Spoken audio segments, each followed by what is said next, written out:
Je suis Toussaint Louverture. Mon nom s'est peut-être fait connaître jusqu'à vous. J'ai entrepris la vengeance. Je veux que la liberté et l'égalité règnent à Saint-Domingue. Je travaille à les faire exister. Unissez-vous à nous, frères, et combattez avec nous pour la même cause. C'est à moi d'y travailler comme étant le premier porté par une cause que j'ai toujours soutenue. Je ne puis céder le pas. Ayant commencé, je finirai.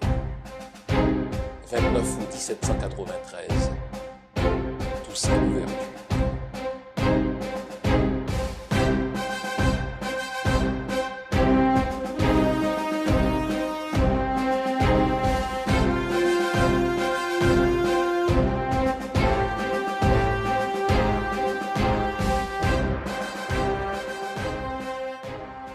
Nous sommes le 7 avril 2021.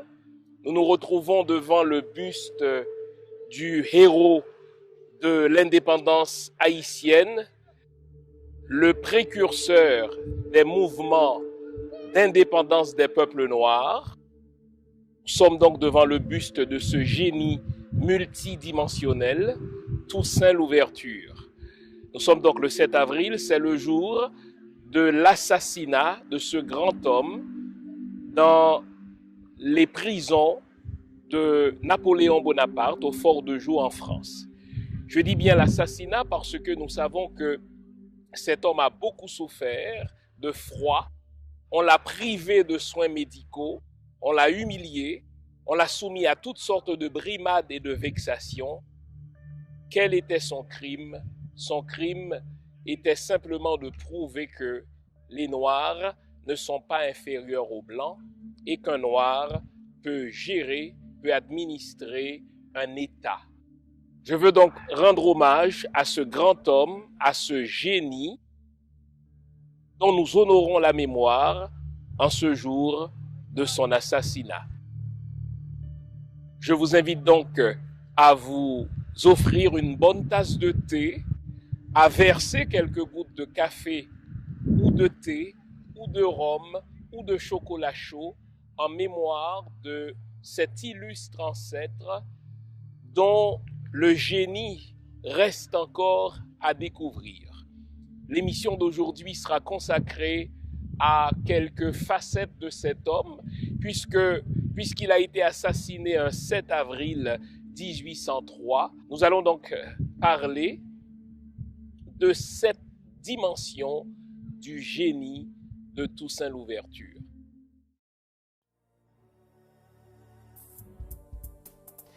Le voici, il vient de sortir de presse. C'est une biographie à laquelle j'ai consacré beaucoup d'amour et beaucoup d'énergie.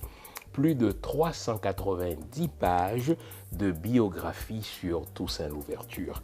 On y découvre un Toussaint Louverture très fier, un Toussaint Louverture sans complexe, un Toussaint Louverture très proche de son peuple. Il recevait tous les soirs en sa résidence monsieur et madame tout le monde pour s'assurer que ses politiques publiques étaient en parfaite adéquation avec les besoins de son peuple. On y découvre aussi un Toussaint Louverture qui construisait des écoles, qui construisait des villes, un Toussaint Louverture qui prononçait des discours dans l'intention ferme que ces phrases soient retenues par la postérité. Et en parlant de phrases, je vais vous faire une citation au fait de Toussaint Louverture. C'est l'une de ces phrases que je préfère, d'autant qu'elle est pertinente dans notre Haïti d'aujourd'hui. Écoutez ce qu'avait prononcé Toussaint Louverture lors d'un discours au Mall Saint-Nicolas. Il est facile d'abattre l'arbre de la liberté, mais pas si facile de lui redonner vie. Je pense que nous sommes en train de vivre cela. Il est tellement facile d'abattre quelque chose de grand, quelque chose de noble, mais s'agissant de reconstruire, n'est-ce pas, cet héritage, c'est plus difficile. Honnêtement, c'est un livre à avoir, c'est un livre à lire en tant que noir, en tant qu'haïtien, en tant que personne de bonne volonté qui s'intéresse à l'autodétermination des peuples. C'est un livre à donner, à passer à ses enfants pour qu'on réalise à quel point nos ancêtres étaient en avance sur leur temps. Toussaint Louverture, le magnifique et le sublime, désormais disponible partout et en particulier sur mon site. Toussaint Louverture. Avez-vous votre copie? Allez, à bientôt.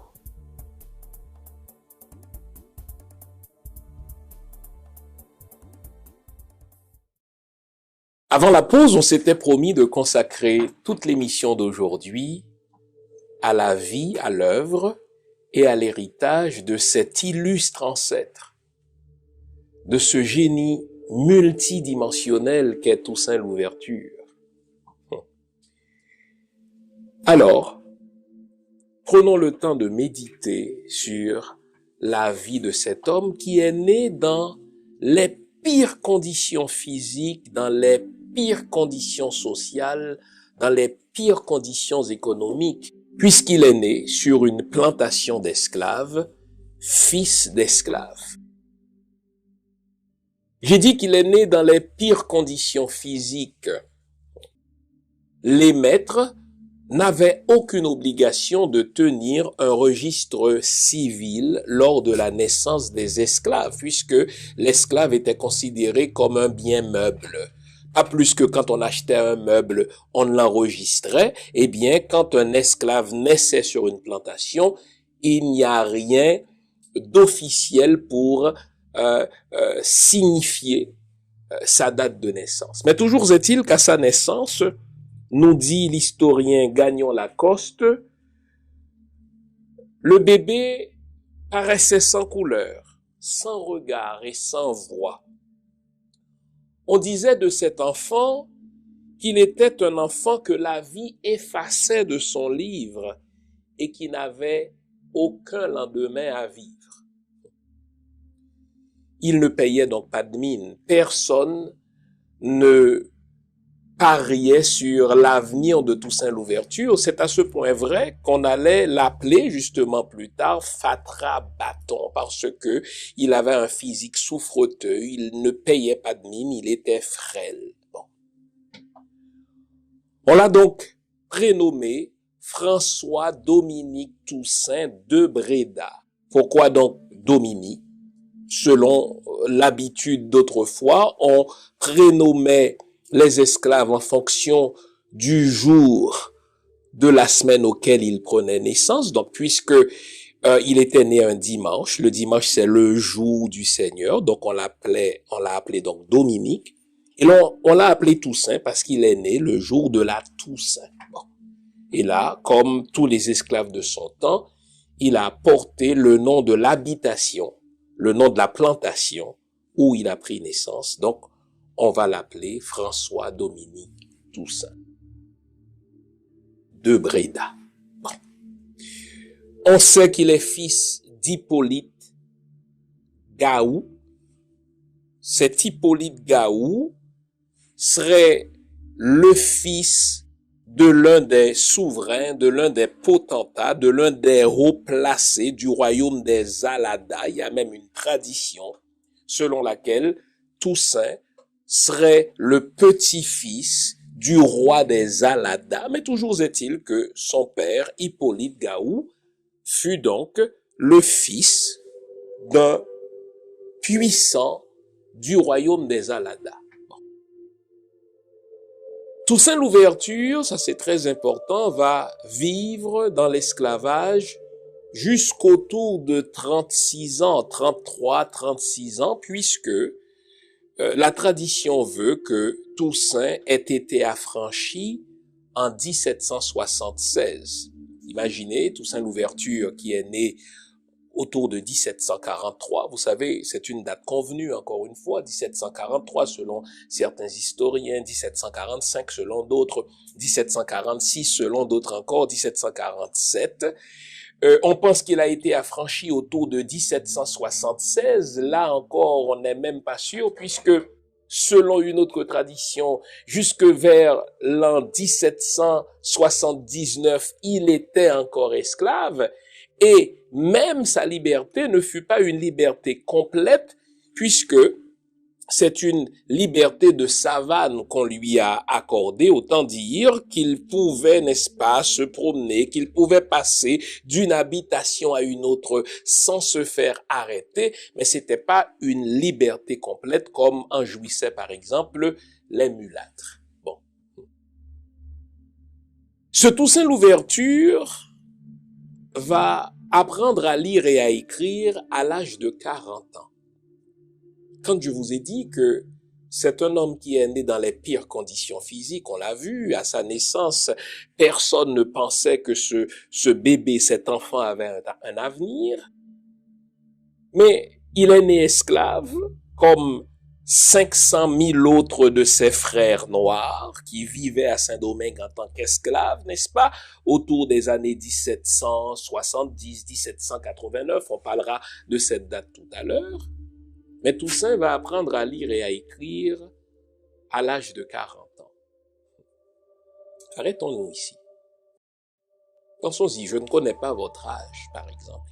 Mais en général, à l'âge de 40 ans, notre scolarité est complétée, notre profession est choisie, nous avons femmes et enfants, en tout cas nous avons une famille, nous sommes en train de renforcer quelque chose que nous avons déjà construit.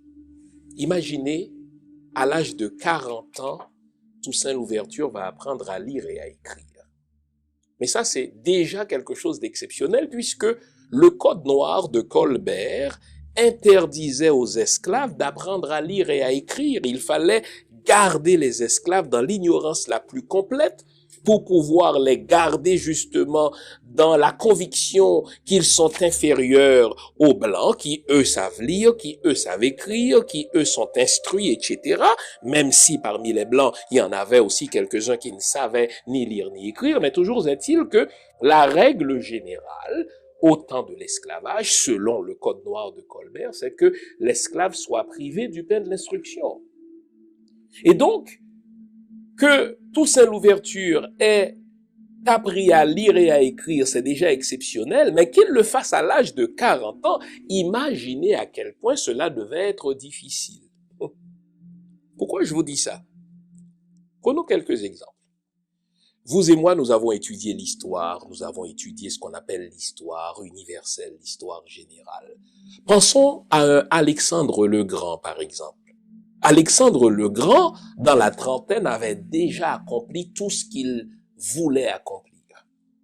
Il régnait sur le monde entier, il cumulait conquête après conquête, il régnait sur le monde connu d'alors. Il est mort à 33 ans.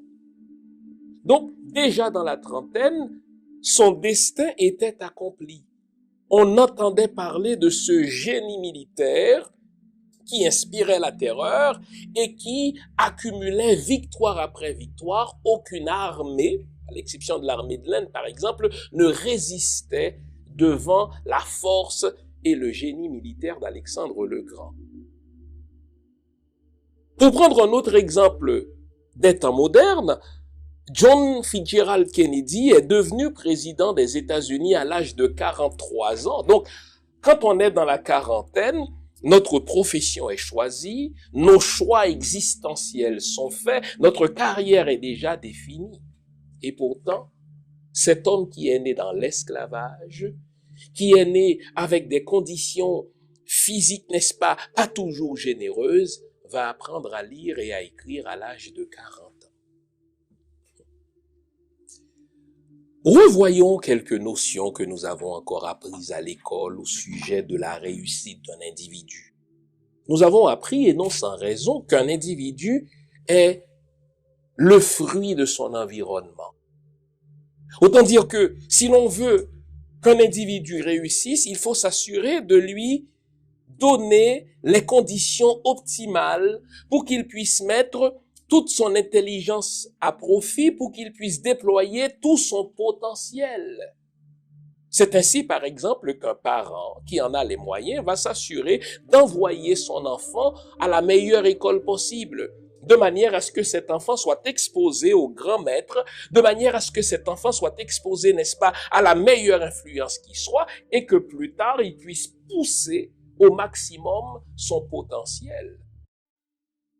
Toussaint est né dans l'esclavage. L'esclave n'a aucun droit. C'est un bien meuble, c'est une chose. En latin, on disait de l'esclave qu'il est une res, c'est-à-dire qu'il est une chose. Son père a vécu dans l'esclavage. Autour de lui, 500 000 de ses frères et sœurs africains sont esclaves. Il est élevé dans l'ignorance. Il est élevé en étant privé du pain de l'instruction. À 40 ans, cet homme va apprendre à lire et à écrire. Si vous deviez prédire un avenir pour Toussaint Louverture, diriez-vous que cet homme est promu ou promis à un avenir de génie? Et pourtant, c'est exactement à cette conclusion que je vais vous conduire à partir de maintenant. J'ai pris le temps de dresser la table. J'ai pris le temps de vous montrer comment cet homme est né dans les pires conditions, qui ne laissaient aucune chance à un enfant de briller. Et pourtant, malgré toutes ces problématiques-là, Toussaint Louverture va briller de tous ses feux, auprès que même ses pires ennemis vont devoir reconnaître son génie.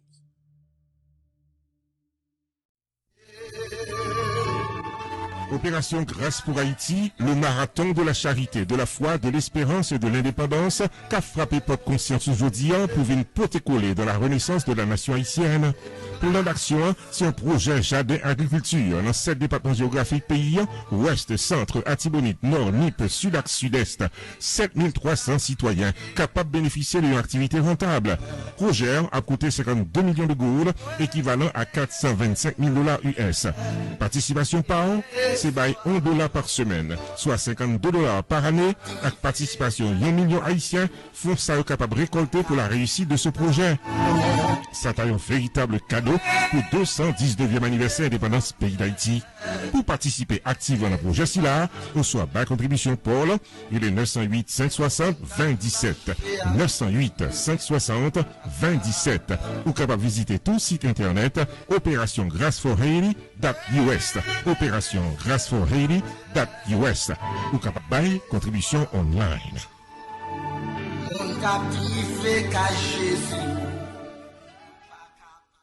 Si l'on mesure l'intelligence d'un individu ou le génie d'un homme et d'une femme à ses grandes capacités d'analyse, Toussaint Louverture est sans conteste un génie inégalé. On va d'abord se replacer dans le contexte de la fin du XVIIIe siècle en parlant de la Révolution française, parce que la Révolution française va avoir un impact sur le Zitim Leben, sur le contexte de vie de la colonie de Saint-Domingue. En 1789, que se passe-t-il?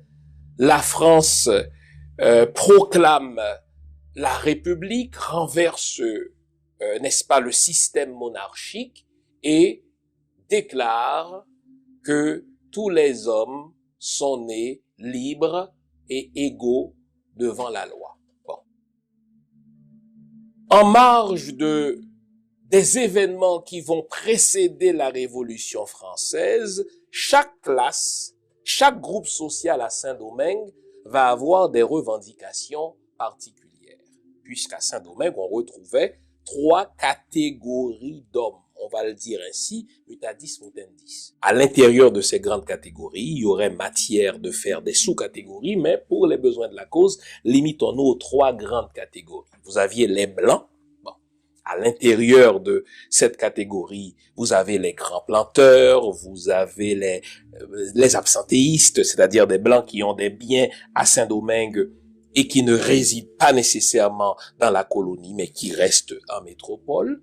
Vous avez les blancs manants, les petits blancs, n'est-ce pas, qui eux sont là généralement à contrat, qui ne détiennent pas des propriétés, qui travaillent pour les grands blancs et qui ont donc des revendications différentes. Cela se comprend des grands blancs, des grands planteurs. Mais toujours est-il qu'il y avait donc cette première catégorie qu'on va appeler pour les besoins de la cause la catégorie des Blancs. Vous avez, en dessous de cette première catégorie, les affranchis.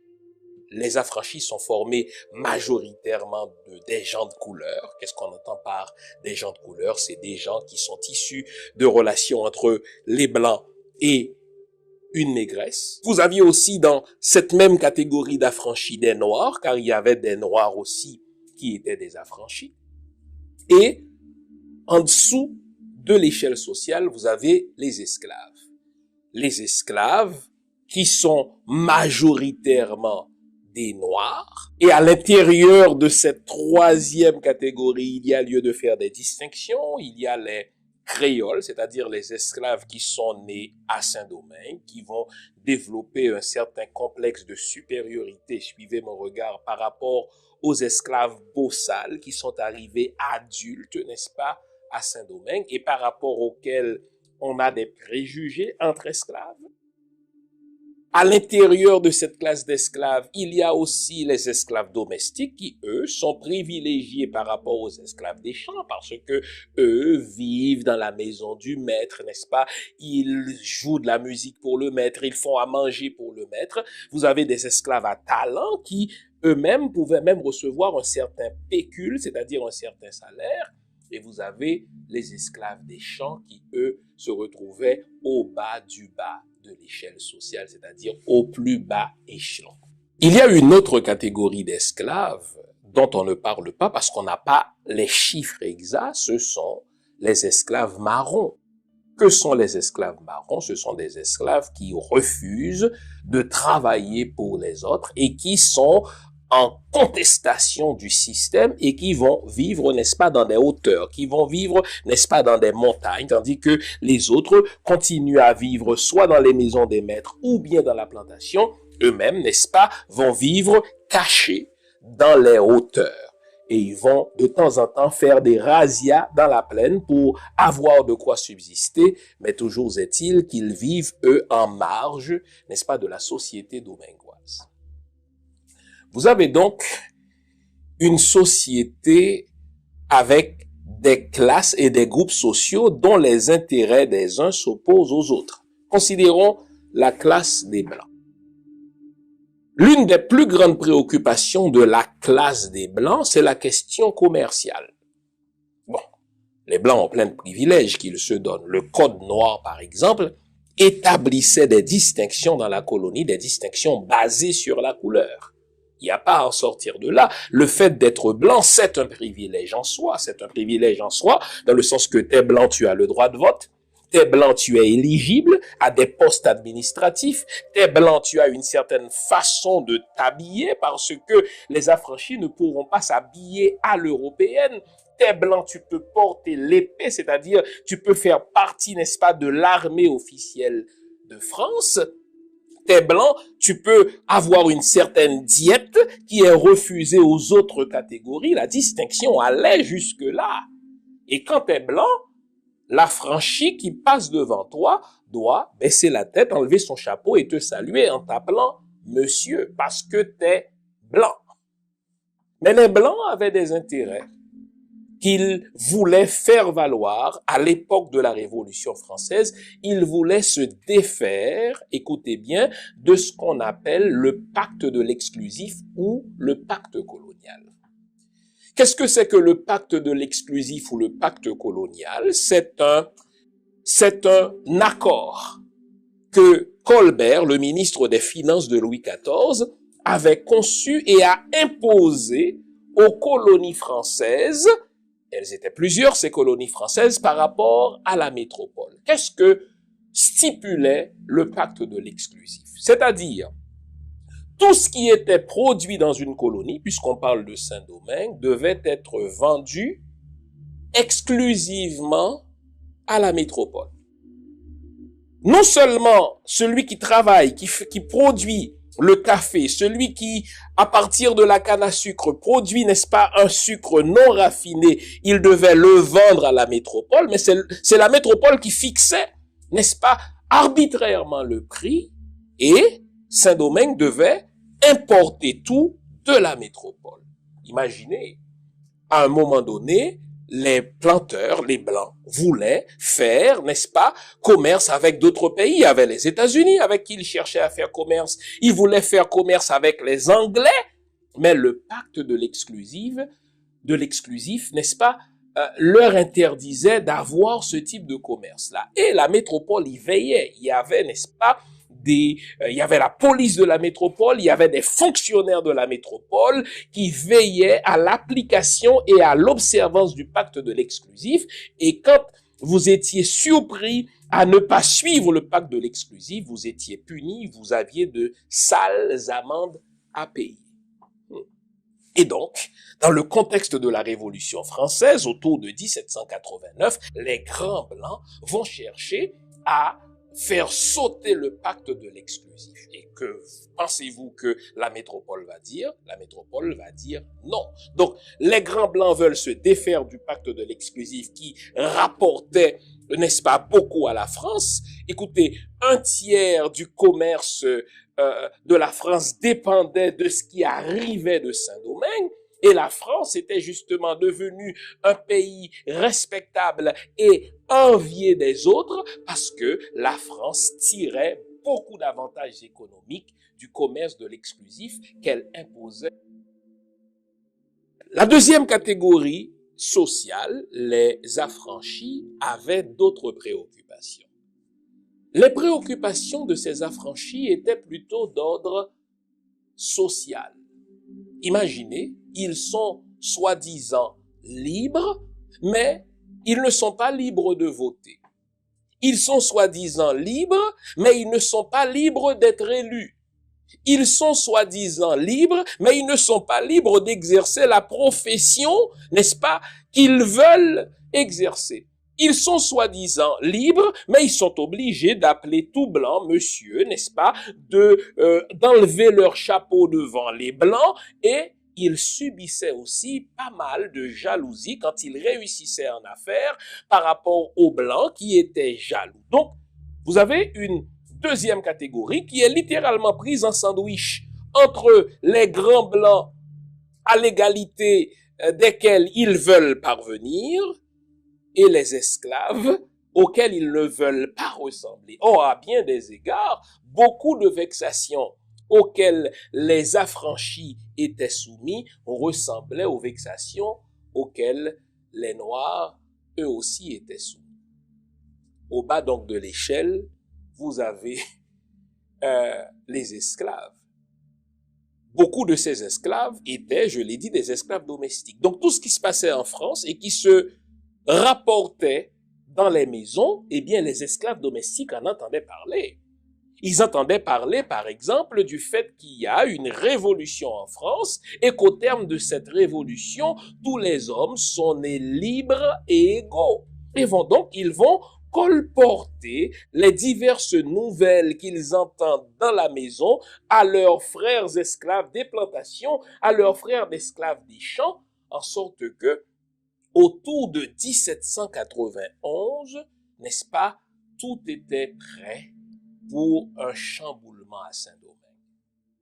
Et c'est là où il faut rendre hommage à des précurseurs comme Macandal, qui, bien avant la Révolution française, songeait déjà à fédérer les forces de ses frères esclaves pour leur donner la liberté en empoisonnant les Blancs.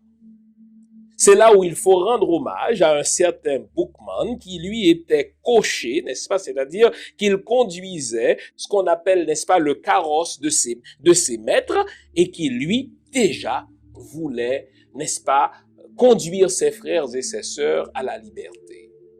Et c'est ainsi que donc, un certain 14 août 1791, Boukman et ses confrères vont convoquer, n'est-ce pas, dans le nord d'Haïti, les esclaves à un congrès politico-religieux.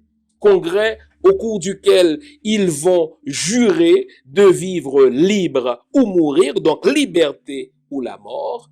Et 7 jours après ce congrès politico-religieux du 14 août 1791, eh bien, les esclaves dans le département du Nord se sont révoltés contre le système esclavagiste, contre le système raciste, contre le système ségrégationniste. Ils ont mis le feu dans des sucreries, ils ont mis le feu dans des plantations, ils ont, n'est-ce pas, décapité, ils ont massacré, n'est-ce pas, les maîtres qui les tenaient dans ce régime inhumain, en sorte que, autour du 21 août 1791, plus rien ne fonctionnait à Saint-Domingue. La question se pose pendant tout ce temps, où est Toussaint Louverture? Son nom n'est pas encore ressorti. Aujourd'hui encore, on ne sait pas s'il a participé à ce congrès politico-religieux. Certains disent que oui, il était là, mais il observait.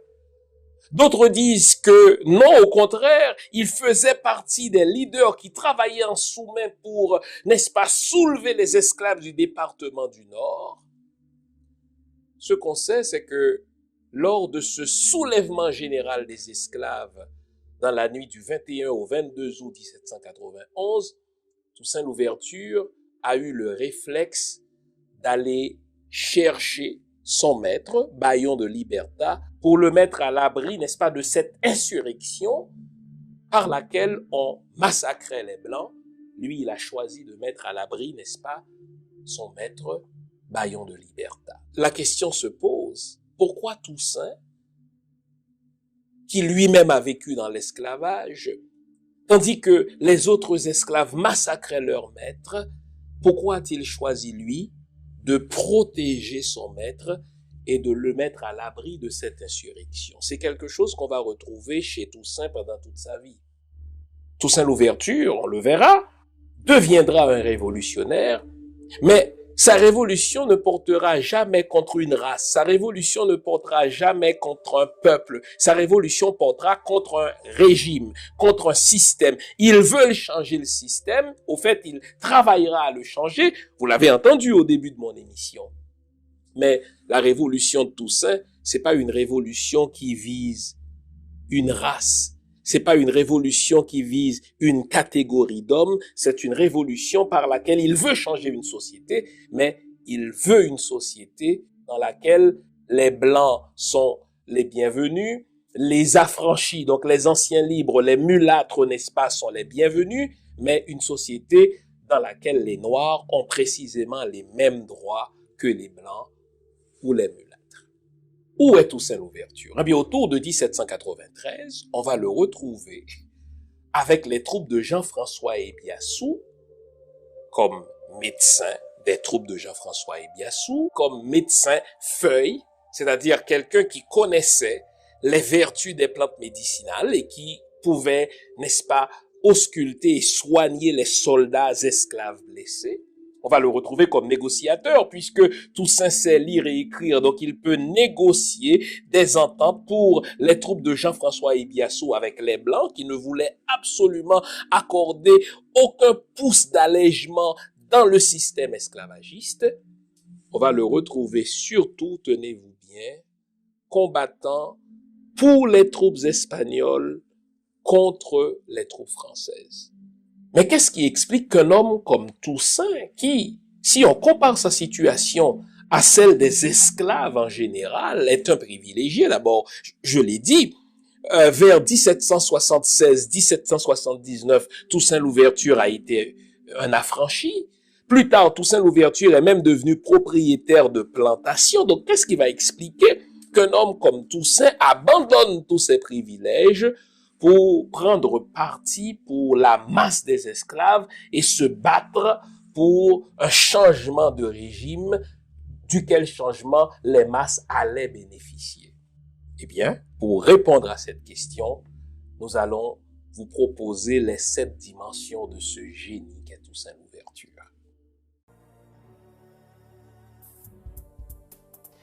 Le voici, il vient de sortir de presse. C'est une biographie à laquelle j'ai consacré beaucoup d'amour et beaucoup d'énergie, plus de 390 pages de biographie sur Toussaint Louverture. On y découvre un Toussaint Louverture très fier, un Toussaint Louverture sans complexe, un Toussaint Louverture très proche de son peuple. Il recevait tous les soirs en sa résidence, monsieur et madame tout le monde, pour s'assurer que ces politiques publiques étaient en parfaite adéquation avec les besoins de son peuple. On y découvre aussi un Toussaint Louverture qui construisait des écoles, qui construisait des villes, un Toussaint Louverture qui prononçait des discours dans l'intention ferme que ces phrases soient retenues par la postérité. Et en parlant de phrases, je vais vous faire une citation au fait de Toussaint Louverture. C'est l'une de ces phrases que je préfère, d'autant qu'elle est pertinente dans notre Haïti d'aujourd'hui. Écoutez ce qu'avait prononcé Toussaint Louverture lors d'un discours au Mall Saint-Nicolas. Il est facile d'abattre l'arbre de la liberté, mais pas si facile de lui redonner vie. Je pense que nous sommes en train de vivre cela. Il est tellement facile d'abattre quelque chose de grand, quelque chose de noble, mais s'agissant de reconstruire, n'est-ce pas, cet héritage, c'est plus difficile. Honnêtement, c'est un livre à avoir, c'est un livre à lire en tant que noir, en tant qu'haïtien, en tant que personne de bonne volonté qui s'intéresse à l'autodétermination des peuples. C'est un livre à donner, à passer à ses enfants pour qu'on réalise à quel point nos ancêtres étaient en avance sur leur temps. Toussaint Louverture, le magnifique et le sublime, désormais disponible partout et en particulier sur mon site. Toussaint Louverture. Avez-vous votre copie? Allez, à bientôt.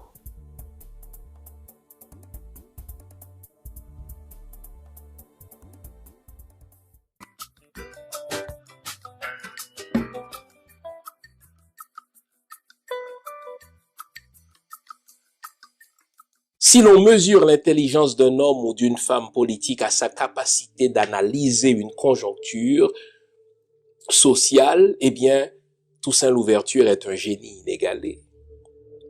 Voilà un homme qui, en 1791, 1792, 1793 surtout, comprend ce qui est en jeu dans cette société en ébullition. Saint-Domingue, c'était la colonie la plus riche de toutes les colonies du monde. Pas seulement la colonie la plus riche de la France, c'était la colonie la plus riche, point. Pourquoi? Parce que, en ce moment-là, l'économie du monde reposait sur le sucre, imaginez. Tout le monde consommait du sucre. Et Saint-Domingue, c'était justement la capitale du sucre puisque on produisait, n'est-ce pas, on coupait la canne à sucre de laquelle on produisait du sucre qui était raffiné, n'est-ce pas, en France. Et de la France partaient des bateaux qui allaient exporter du sucre pour à peu près tout le monde connu d'alors. Saint-Domingue, c'était la perle des Antilles. Attention, quand on dit de Saint-Domingue quelle était la perle des Antilles, c'était pas la perle pour les esclaves. En réalité, c'était l'enfer pour les esclaves.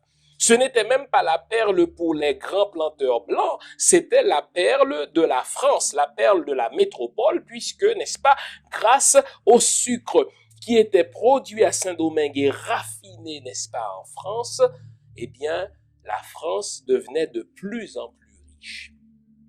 La prospérité de Saint-Domingue attisait la convoitise des autres puissances. Les Anglais, qui étaient présents, n'est-ce pas, dans la mer des Caraïbes et qui attendaient des occasions pour faire main basse sur Saint-Domingue. D'ailleurs, à quelques reprises, ils vont être présents dans la Grand'Anse, ils vont être présents à Jérémie, ils vont être présents au Mall Saint-Nicolas. Saint-Domingue attisait aussi la convoitise de l'Espagne. D'ailleurs, la partie est de l'île, jusque-là, n'est-ce pas, est occupée après avoir appartenu à l'Espagne. Et vous avez aussi les États-Unis qui ne sont pas loin, qui cherchent aussi à faire commerce librement avec cette colonie française. Toussaint Louverture est en mesure de lire ces enjeux contradictoires et de mettre les uns contre les autres ces différentes puissances qui voulaient faire main basse sur Saint-Domingue. C'est ainsi donc que la première dimension du génie de Toussaint Louverture, je l'appellerai la dimension de l'analyste politique. Tandis que les Blancs français refusait d'accorder quelques allègements que ce soit aux esclaves ou aux Noirs de Saint-Domingue, l'Espagne, qui est présente dans la partie est de l'île, fait des offres aux troupes de Biassou. Elle fait des offres aux troupes de Jean-François. Que pensez-vous que Toussaint Louverture fasse? Eh bien, il accepte les offres. C'est ainsi donc qu'on va retrouver Toussaint Louverture se battre pour les troupes espagnoles contre les troupes françaises. Dans quel but le faisait-il? C'est parce que l'Espagne promettait la liberté à tout esclave qui se battrait pour elle contre les Français, et rapidement, Toussaint Louverture va recevoir une formation de la part des soldats espagnols, son génie va être remarqué, et il va se battre donc du côté des Espagnols contre les Français, parce qu'il comprenait justement que s'il voulait émerger comme génie militaire, l'Espagne lui offrait une opportunité dont il a profité. Aussi longtemps que Toussaint Louverture était du côté de l'Espagne, l'Espagne était victorieuse. Les villes tombaient les unes après les autres devant les troupes de Toussaint Louverture, et à chaque victoire que remportait Toussaint Louverture, il libérait effectivement, n'est-ce pas, les esclaves. Ce serait de là donc que lui serait venu le nom l'ouverture, puisque l'homme faisait des percées partout, et à chaque fois qu'il entrait dans une ville française et qu'il combattait cette ville au nom de l'armée de l'Espagne, cette ville tombait aux mains de l'Espagne. Donc l'homme faisait des ouvertures partout, et à partir de là, Toussaint ne s'appellera plus Toussaint Breda, il va s'appeler et signer, n'est-ce pas, ses correspondances en sa qualité de Toussaint l'ouverture. Les villes tombaient les unes après les autres pour l'Espagne. Les Anglais étaient présents dans une bonne partie, n'est-ce pas, de Saint-Domingue. Il ne restait que très peu de villes qu'on pouvait considérer comme étant françaises. Devant une telle situation, Sontonax, un commissaire français, va poser un geste politique opportun en proclamant la liberté générale des Noirs. Non seulement va-t-il proclamer la liberté générale des Noirs, il va donner à environ 30 000 Noirs des fusils en leur disant « Voici le fusil que je vous donne, celui qui vous enlèvera ce fusil voudra vous rendre esclave. » Devant un si grand geste d'éclat, Toussaint Louverture va capter le message 5 sur 5. Il va entrer en correspondance avec les représentants de la France et il va leur dire « Je suis prêt à passer de vos côtés moyennant un certain nombre de conditions. 1. Que je garde, n'est-ce pas, les titres que j'avais dans l'armée espagnole, mais que surtout tous mes hommes noirs qui ont fait partie de l'armée d'Espagne jusque-là puissent intégrer l'armée française comme soldats avec les mêmes grades et les mêmes titres qu'ils avaient dans l'armée espagnole. » Bon Dieu, les autorités françaises voyaient dans la proposition de Toussaint quelque chose de providentiel. Toussaint va rentrer donc sous le pavillon français et à partir de là, Toussaint Louverture, jusqu'à sa déportation en 1802, va être l'autorité incontournable de Saint-Domingue. Il va rafler tous les titres, que ce soit celui de général de division, que ce soit celui de général de brigade, que ce soit celui de lieutenant au gouverneur de la colonie, c'est-à-dire le numéro 2 de la colonie, jusqu'à en devenir, n'est-ce pas, le gouverneur général à vie autoproclamé. Entre-temps, en France, un certain Napoléon Bonaparte va devoir composer avec Toussaint Louverture. Lui-même, n'est-ce pas, Napoléon Bonaparte n'avait que de bons mots pour Toussaint Louverture jusqu'à ce que ce dernier ait promulgué sa constitution de 1801 qui va être la goutte qui fera déborder le vase dans l'esprit de Napoléon Bonaparte. Voilà quelque chose que l'on reproche souvent à Toussaint Louverture parce qu'on ne comprend pas toujours les faits et gestes de ce génie. Il s'en trouve pour dire que Napoléon Bonaparte s'accommoderait bien de Toussaint Louverture si ce dernier n'avait commis l'erreur de promulguer une constitution en 1801. Quand on pense de cette manière, c'est qu'on ignore ce que Napoléon Bonaparte a fait quelques mois avant la promulgation de la Constitution de Toussaint Louverture. Quelques mois avant la promulgation de la Constitution de Toussaint Louverture, la Constitution de 1801, écoutez-moi bien, Napoléon Bonaparte a fait voter en France une nouvelle Constitution. Il a promulgué des décrets qui ont été ratifiés par le Parlement français, écoutez bien, décrets au terme desquels l'esclavage allait être rétabli dans toutes les colonies françaises. Et de fait, Napoléon Bonaparte a rétabli l'esclavage en Guadeloupe. Et un Toussaint Louverture qui entend parler, n'est-ce pas, de cette nouvelle constitution de Napoléon Bonaparte, qui entend surtout parler du fait que Napoléon Bonaparte a rétabli l'esclavage dans toutes les colonies françaises et qu'il allait rétablir l'esclavage en particulier à Saint-Domingue, n'avait pas le choix que de prouver à Napoléon Bonaparte que désormais, à Saint-Domingue, il y a un gouverneur qui n'acceptera pas de leçons de la métropole française, un gouverneur qui veut gérer Saint-Domingue selon ses propres lois. Et si on prend le temps, comme on le fera tout à l'heure, n'est-ce pas, de lire cette constitution de Toussaint Louverture, la constitution de 1801, l'un des premiers articles, le premier article, n'est-ce pas, de la Constitution de l'ouverture, établit noir sur blanc qu'à Saint-Domingue, il n'y aura plus d'esclavage et qu'à Saint-Domingue, on ne jugera plus la valeur d'un homme selon la couleur de sa peau. Ça, c'est quelque chose d'inouï dans l'histoire. Pourquoi? Aux États-Unis, vous avez une société esclavagiste. Nous sommes encore en 1801. Et même lorsque 64 ans plus tard, c'est-à-dire en 1865, les États-Unis vont abolir l'esclavage, eh bien l'abolition de l'esclavage sera suivie, n'est-ce pas, des lois ségrégationnistes qui maintiendront les Noirs dans une position, n'est-ce pas, d'inférieure par rapport aux Blancs, car la ségrégation continuait de reposer, n'est-ce pas, sur la question de couleur. Vous notez qu'en 1801, déjà, Toussaint Louverture disait, moi, je veux avoir une société, je veux avoir une nation dans laquelle un homme ne sera pas évalué selon la couleur de sa peau, un homme sera évalué, n'est-ce pas, en fonction de ses capacités, il le dit, en fonction de ses talents, un homme sera évalué, n'est-ce pas, en fonction de sa contribution à une société, mais je veux aussi avoir une société dans laquelle il n'y aura plus d'esclavage. Il fallait donc que Toussaint Louverture réponde de loi à la loi de Napoléon Bonaparte. Et donc l'homme avait cette grande capacité d'analyse politique. C'est donc la première dimension du génie de Toussaint Louverture.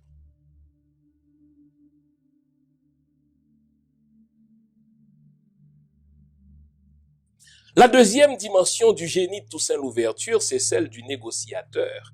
C'est celle du diplomate. Écoutez, vous vous souvenez qu'au début de l'émission, je vous ai dit que Toussaint Louverture a appris à lire et à écrire à l'âge de 40 ans.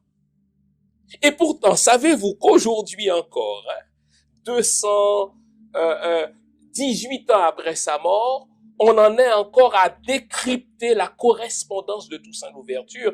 Cet homme entretenait une vaste correspondance avec les Américains, avec les Anglais, avec les Espagnols, avec la France. Il correspondait, n'est-ce pas, avec les autorités françaises. Et lorsqu'il fut emprisonné, Toussaint Louverture a écrit ses propres mémoires de politicien parce qu'il voulait s'inscrire dans la durée. Voilà un homme qui, précisément parce qu'il est en mesure de lire les enjeux, parce qu'il est en mesure, n'est-ce pas, de déceler, n'est-ce pas, ce qui n'est pas évident pour tout le monde, s'est révélé un fin diplomate, s'est révélé un fin négociateur. Déjà, quand il travaillait comme médecin feuille dans les troupes de Biassou et de Jean-François, cet homme s'est révélé un négociateur extraordinaire dans le sens qu'il cherchait, par son talent de diplomate, à faire fléchir les Blancs pour que ces derniers accordent, n'est-ce pas, aux Noirs, des allègements dans le système esclavagiste. Lorsqu'il a entendu dire que les Espagnols étaient prêts à accorder, n'est-ce pas, la liberté à tous les soldats noirs qui se battraient pour eux, les Espagnols, eh bien, Toussaint Louverture est entré en correspondance avec eux. Il est entré en négociation avec eux pour obtenir quelque chose. Et tandis qu'il se battait aux côtés des Espagnols contre les Français, eh bien, il était en correspondance avec les autorités françaises de Saint-Domingue, cherchant à obtenir, n'est-ce pas, quelque chose pour les masses noires. En sorte que l'homme s'est révélé un fin diplomate, il s'est révélé un fin négociateur. Vous savez, au cours des derniers mois, je me suis surpris à admirer, n'est-ce pas, le sens diplomatique de cet homme qui a vécu, imaginez, une bonne partie de sa vie, que dis-je, la majeure partie de sa vie dans l'ignorance. Il est mort à 60 ans, que dis-je, il est assassiné, il n'avait même pas encore 60 ans. Il a appris à lire et à écrire en 40 ans, et pourtant cet homme connaissait le latin. Cet homme, n'est-ce pas, s'exprimait parfaitement, mais surtout, il mettait ses connaissances qu'il a apprises par lui-même, c'est un autodidacte, au service de ses frères et sœurs par la diplomatie. Si bien que Napoléon Bonaparte lui-même a dû reconnaître que c'est un homme dont on ne sait pas toujours ce qu'il pense véritablement. Il sait cacher sa véritable pensée quand cela est nécessaire. Il sait vous la révéler quand cela est nécessaire. Au fait, Toussaint Louverture n'est jamais pris de court. Il est toujours 2 coups d'avance par rapport à ses adversaires. Et pour ceux qui pensent que c'est un échec, le fait par lui d'avoir été capturé traîtreusement par les autorités françaises, eh bien on comprendra qu'il y a une autre façon de lire l'emprisonnement de Toussaint Louverture. Le génie multidimensionnel de Toussaint Louverture se révèle aussi dans ses grandes capacités militaires. Quand la France envoyait ses troupes à Saint-Domingue, que ce soit lors de l'expédition Leclerc ou même avant, lors des 3 commissions civiles, la France s'assurait d'envoyer les meilleurs soldats, les meilleurs militaires, des gens qui ont étudié dans des académies, des gens qui ont suivi une formation. Imaginez un Toussaint Louverture qui a appris l'art de la guerre sur le tas et sur le tard, comme on l'a vu. Mais il a profité de chaque circonstance, de chaque moment, de chaque bataille pour apprendre quelque chose de nouveau. Auprès des Espagnols, il a appris l'art de la guerre à l'européenne, mais il demeure, n'est-ce pas, un descendant africain, très brillant dans des tactiques de guérilla qu'il a dû avoir apprises, n'est-ce pas, ces tactiques-là, des bossals qui sont arrivés adultes dans la colonie. Ce Toussaint Louverture, c'est l'homme qui va justement apprendre à Jean-Jacques Dessalines et à Christophe, par exemple, ceux-là qui vont poursuivre l'œuvre de la Révolution, l'art de la guerre contre les Européens. Et notez ceci.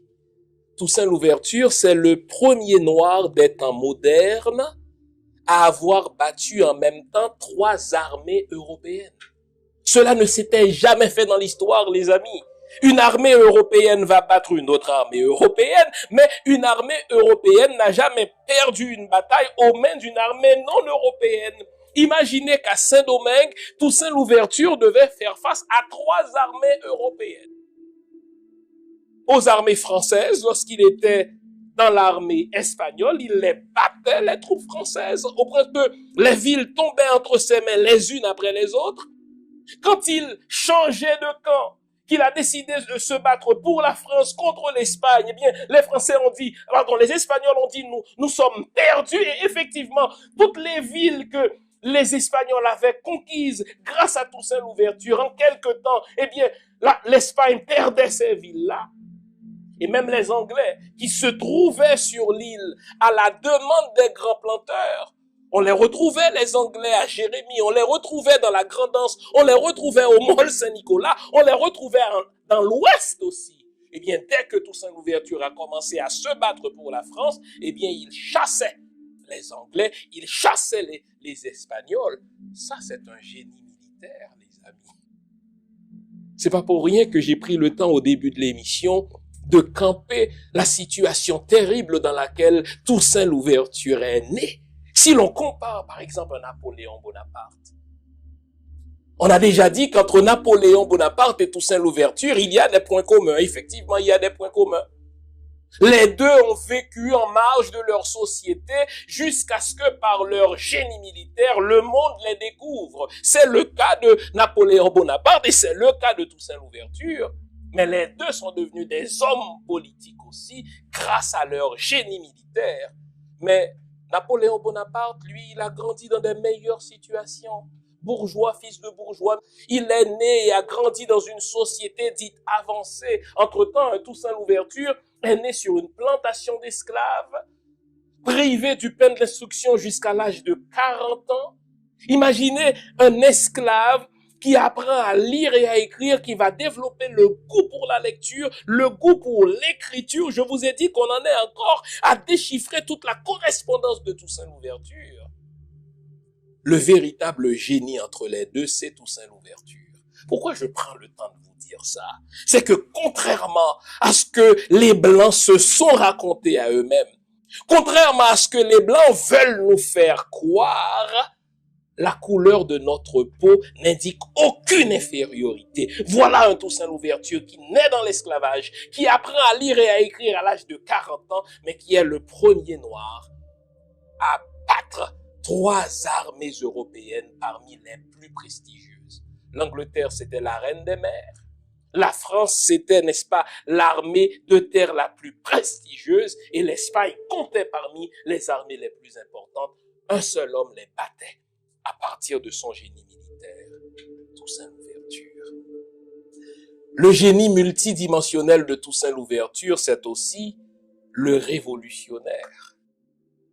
Comparé aux autres esclaves, Toussaint Louverture était un privilégié. Je vous ai dit, il a été affranchi entre 1776 et 1779.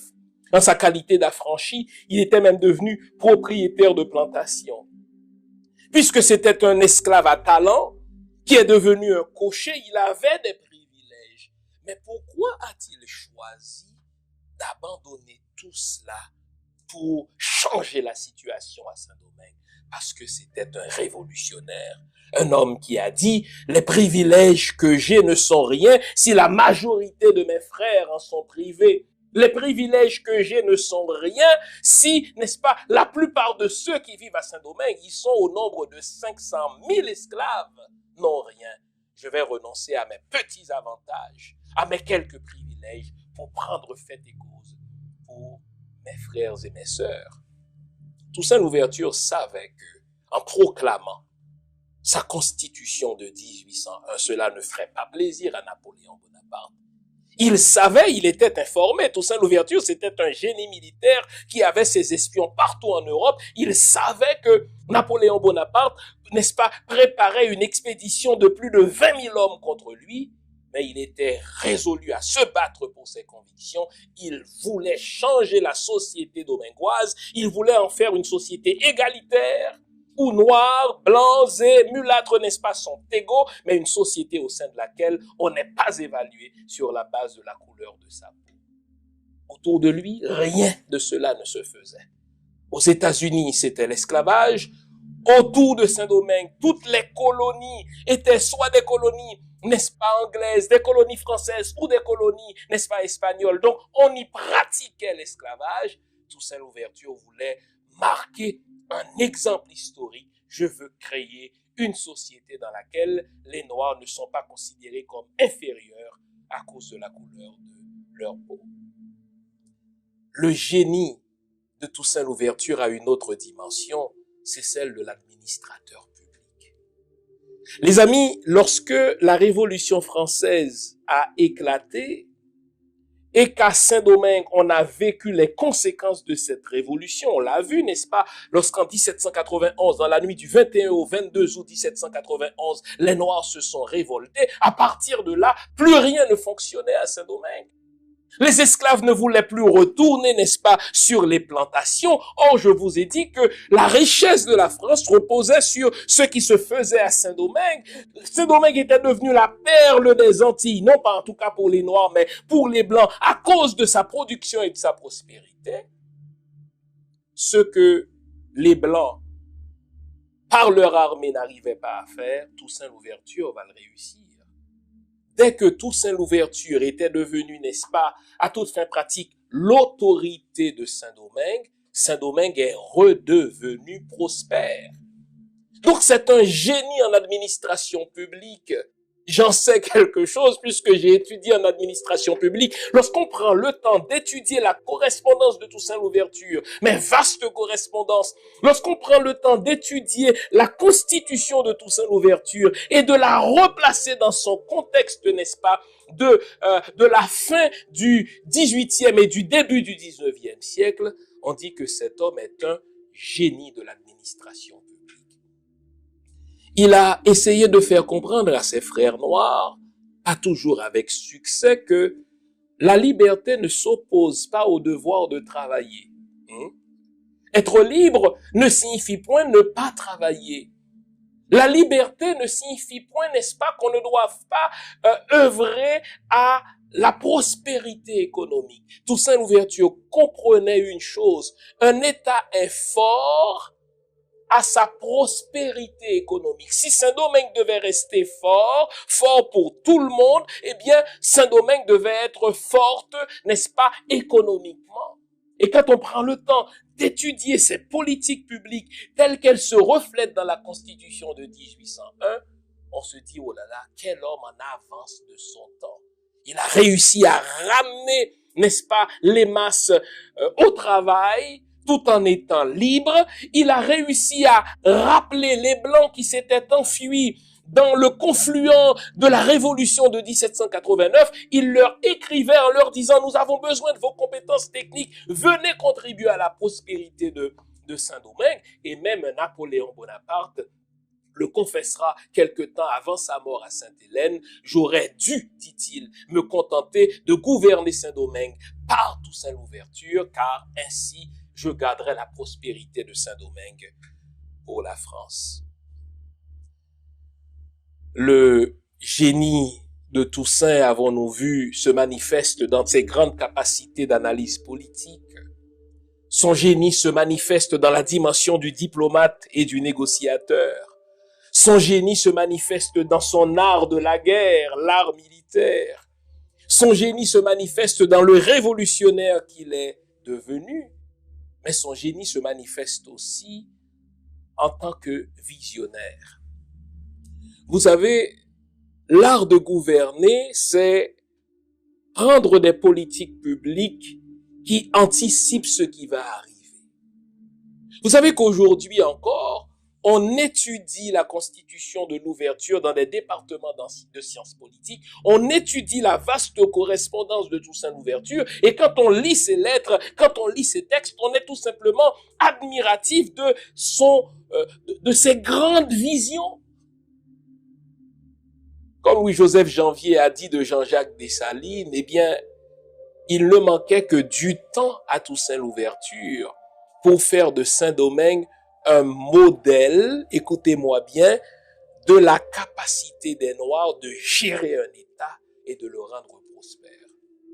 Vous savez, toute la notion du racisme, toute la notion de l'esclavage repose sur le postulat occidental que seuls les Blancs peuvent gérer et que les Noirs sont incapables de self-government. Vous savez, on a surpris le président américain Nixon en train de dire des Noirs américains et des chefs d'État africains que ces derniers sont incapables de gouverner, ils sont comme des enfants. On dirait que leur intelligence, disait Nixon, n'excède pas celle d'un enfant de 6 ans.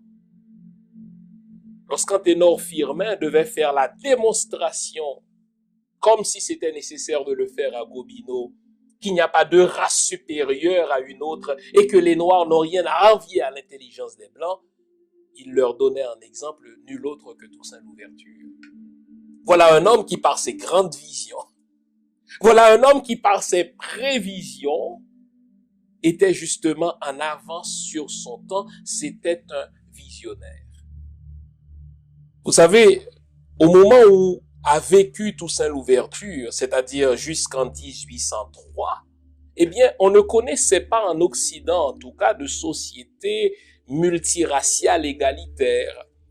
On ne connaissait pas, en tout cas en Occident, de société multiethnique où chacun était apprécié à sa juste valeur et à ses justes mérites. Eh bien, lorsque vous lisez la Constitution de 1801, Toussaint Louverture était précisément en avance sur son temps en ce que sa Constitution a jeté les bases d'une société multiraciale, d'une société multiethnique, mais d'une société égalitariste et méritocratique. Je vous lirai tout à l'heure 2 ou 3 articles extraits de cette belle Constitution de 1801.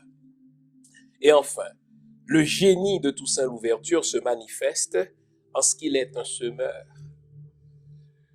Lorsque on a tendu un guet-apens à Toussaint Louverture, qu'on l'a arrêté traîtreusement et qu'on l'a déporté en France, lorsqu'on a arrêté Toussaint Louverture en 1802 et qu'on l'a déporté et qu'on allait le déporter en France, écoutez bien, Toussaint Louverture a lancé ses paroles prophétiques. Vous savez, un visionnaire voit ce qui va se passer par son intelligence parce que il a une vue d'aigle. Il a une vue panoramique de ce qui s'en vient. Il a dit ceci, et c'est l'une des phrases célèbres de Toussaint Louverture. En me renversant à Saint-Domingue, on n'a fait qu'abattre le tronc de l'arbre de la liberté des Noirs. Mais cet arbre repoussera par ses racines. Pour quelle raison? Car ses racines sont profondes et nombreuses. Toussaint Louverture avait déjà semé dans l'esprit des Noirs une société égalitariste, une société dans laquelle les Noirs n'auraient aucun complexe par rapport aux Blancs. On l'a déporté en 1802. Il est mort quelques mois plus tard, en avril 1803. Mais quelques mois après sa mort, il est mort en avril. En novembre 1803, les troupes indigènes, à la tête desquelles on retrouvait justement les anciens soldats de Toussaint Louverture, les Jean-Jacques Dessalines, les Henri Christophe, pour ne citer que ceux-là, vont, après la mort, vont botter le cul, n'est-ce pas, aux troupes françaises, qui vont céder l'île aux esclaves d'autrefois, aux Haïtiens, et le 1er janvier 1804, Haïti va devenir la première république indépendante. Avant de mourir, d'ailleurs, vous n'avez qu'à lire les mémoires de Toussaint Louverture. C'est tellement extraordinaire. On l'a arrêté traîtreusement. On l'a placé au fort de Joux, n'est-ce pas? Un endroit très froid, où les prisons, n'est-ce pas, accusent un froid polaire. Et l'hiver 1803 fut un hiver particulièrement terrible. On va priver Toussaint Louverture de soins médicaux, on va le priver de nourriture. Il est mort donc de pneumonie ce 7 avril 1803. Mais avant de mourir, on n'a qu'à lire ses mémoires.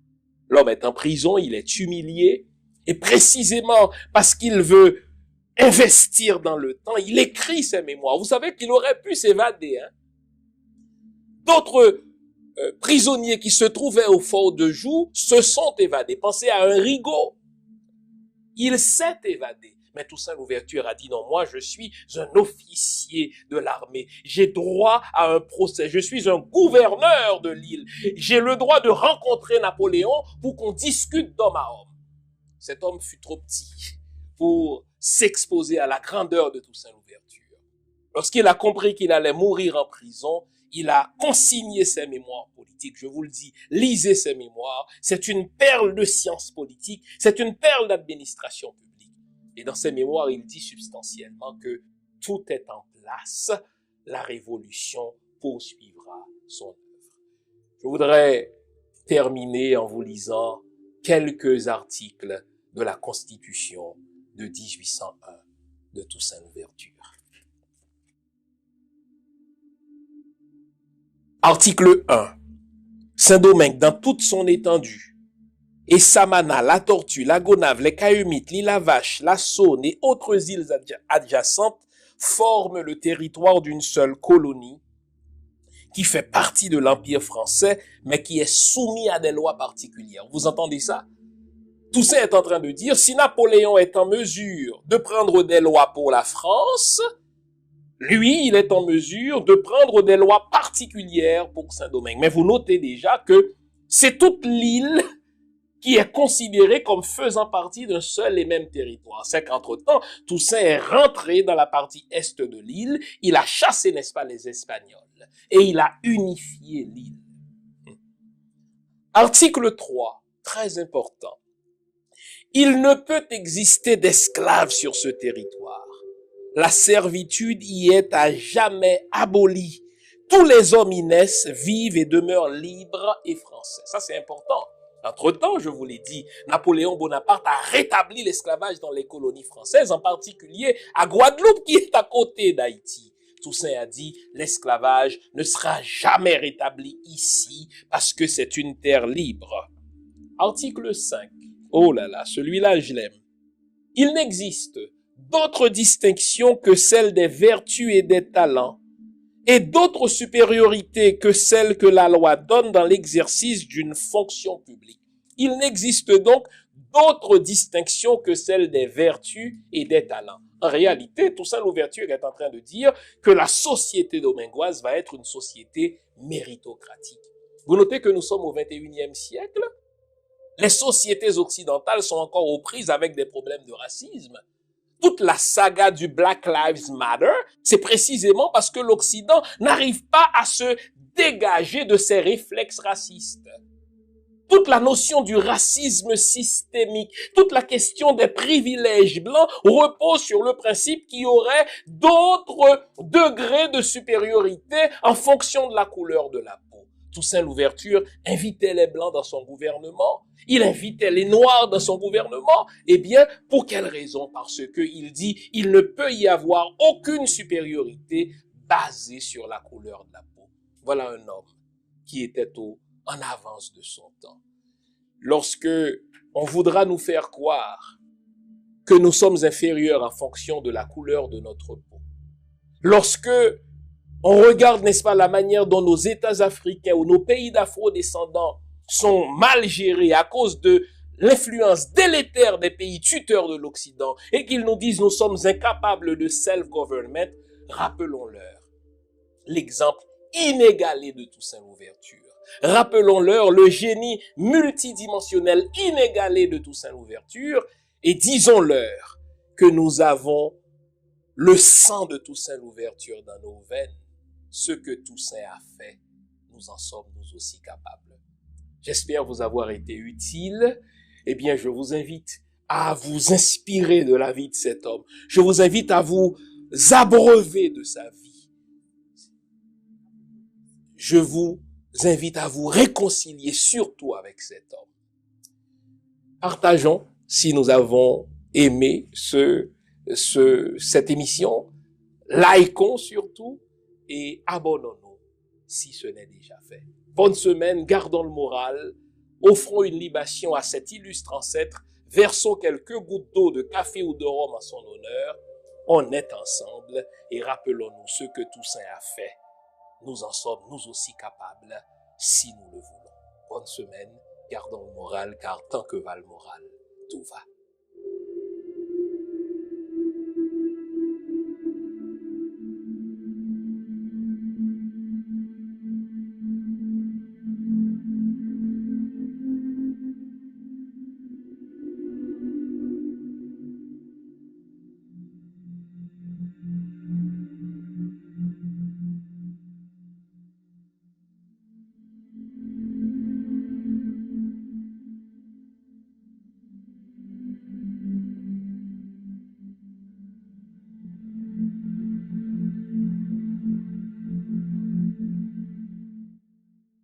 Je voudrais vous inviter à vous abonner à cette page et à recruter d'autres gens qui vont s'abonner. Pour quelle raison? Parce que c'est une chaîne qui est consacrée à la dézombification du peuple noir. Vous savez, en ma qualité de théologien, d'historien et d'expert en management public, je décide de mettre toute mon énergie et toute l'équipe qui travaille avec moi décide aussi de mettre toute son énergie à la dézombification du peuple noir. L'émission s'appelle Lumière sur le monde. Eh bien, cette lumière, ce n'est pas moi. Cette lumière, c'est le travail que nous faisons ensemble. Lorsque tout à coup, on réalise qu'on nous a roulé dans la farine, on réalise qu'on nous a trompés pendant, n'est-ce pas, des siècles, et que tout à coup, nous prenons conscience de nos ressources, nous prenons conscience de notre identité et ayant pris conscience de tout cela, nous prenons la décision de partager ce que nous sommes, ce que nous comprenons avec les autres. Donc, nous avons besoin d'avoir une masse critique d'hommes et de femmes noirs réveillés qui vont changer, n'est-ce pas, leur pays respectif pour la gloire de nos ancêtres. Nos ancêtres méritent cela. Ils se sont sacrifiés pour nous et c'est à nous aujourd'hui de prendre le relais. Comment on le fait? On le fait en se désombifiant et en désombifiant les autres. Je vous invite donc à liker ce qui se fait sur cette chaîne, à le sharer, à le partager avec les autres, à vous abonner et si vous l'avez fait déjà, à recruter d'autres qui vont s'abonner. On est ensemble, on garde le moral car tant que va le moral, tout va.